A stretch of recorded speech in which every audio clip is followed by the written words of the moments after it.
Dramatic Monaco Grand Prix that we have seen in the latest F1 calendar, because when you look at the results, Lando Norris managed to win the Monaco Grand Prix.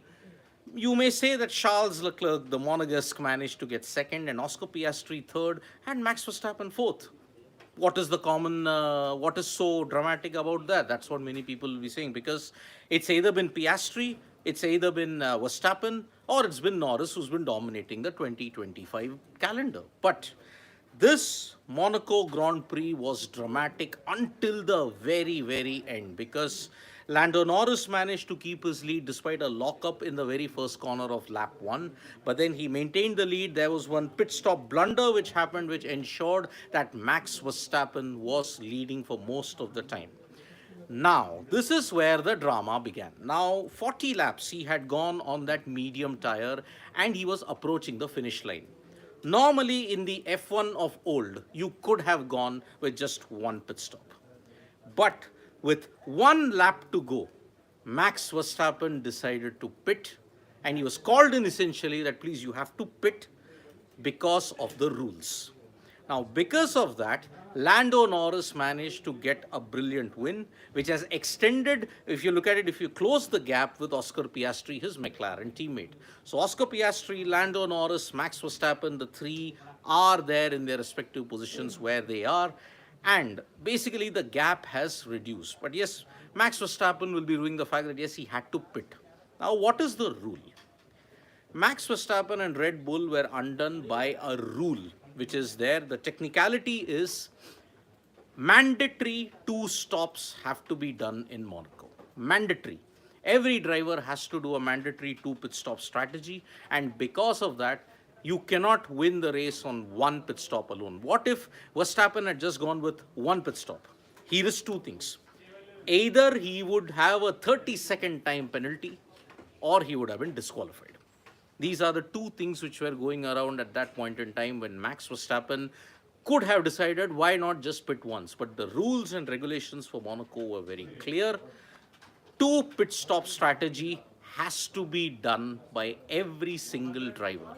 And because of that, 77th lap, Max Verstappen came in, Lando Norris took the lead, he extended it over Charles Leclerc, and then Oscar Piastri, he tried his level best to ensure that he came back, but then it didn't happen. So, the McLarens finished 1 and 3, with the Ferrari sandwiched in between with second Charles Leclerc, yet again showing that yes, truly he might have overcome the Monaco curse, because for so many years Charles Leclerc was trying to win the Monaco Grand Prix, but it never happened. Then he recently won it, the jinx ended, and now he's putting on a good show in his home Grand Prix.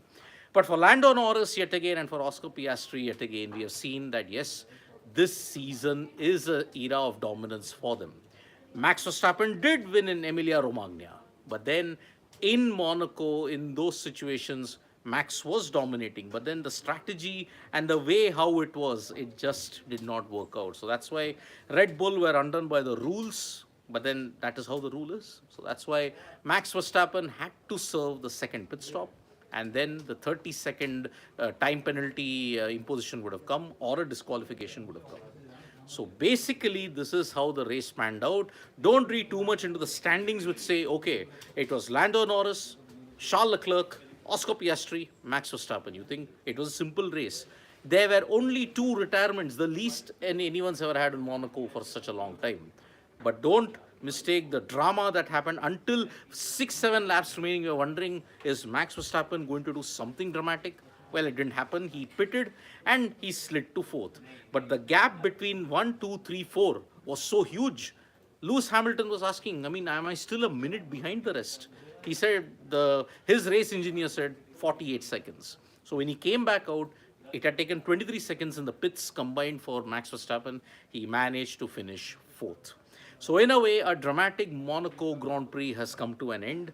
But yes, what was the rule which undid Max Verstappen and Red Bull? I'll be doing a separate video on that as well. So thank you so much, folks, for joining us for this live. Subscribe to Sports Today for all the latest news and analysis. Shubham Garg, it was a snooze fest. Well, Shubham, I think you can say for the first half it was a decentish race. Yes, you would think it was the same order going on, but towards the fag end, with Max Verstappen, you didn't know what was going to happen. It was a bit of an excitement created in that. So, yes, it was a typical F1 race when you look at it with certain twists and dramas towards the end. But, yes, no overtake typical Monaco. Yeah, but that's what you do. You cannot overtake in Monaco. And many people have often questioned in the modern era, is there a viability in hosting a race in Monaco? But if it rains, there was once a suggestion that artificial rain should be created in Monaco so that you get that drama. But then it was not meant to be. So, yes, I'll be back explaining what the rule was in Max Verstappen's case. So, thank you so much, folks, for joining us for this live. Subscribe to Sports Today for all the latest news and analysis.